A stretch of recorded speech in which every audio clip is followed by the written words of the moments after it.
So আশা করি বুঝতে পারছো, আজকে ক্লাসটা এই পর্যন্তই থাকবে। মানে এখানে যে ঝামেলাটা ছিল এটা হচ্ছে তুমি সবসময় কি 1+m কি এম ধরবা আর কি, ঠিক আছে।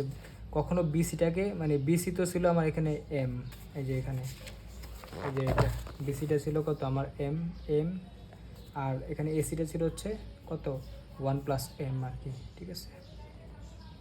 সো আমরা কি করছি যে মানে বিসিটাকে আগে ধরতে পারবো না, মানে বিসিরে m/1+m লিখতে পারবো না, এরকম এরকম লিখতে হবে, মানে বিসিরে আগে ধরতে পারবো না, বিসি আগে লিখতে পারবো না, আগে এসি লিখবা মানে 1+m, তারপরে কি মানে 1+m লিখবা আগে, তারপর ধরবা বিসি আর কি, ঠিক আছে। মানে বিসি আগে আসবে না, এসির আগে আসবে না, সব সময় আর কি কী করবা তুমি মানে এসিটা 1+mটা আগে লিখবা, তারপর হচ্ছে ধরবা হচ্ছে এম, ঠিক আছে, নাহলে মাইনাস চলে আসবে, নিচে একটা মাইনাস চলে আসবে, আর মাইনাস থাকলে তো এটা বাদ দিতে পারবো না আর কি, ঠিক আছে। সো এই চিত্র দ্বারা তোমরা বুঝতে পারো, আগে আমি কী করতে পারবো, এমকে লিখতে পারবো না, মানে বিসিকে আগে লিখতে পারবো না, আগে আমার লিখতে হবে এসিকে, পরে আমি বিসি লিখতে হবে, ঠিক আছে।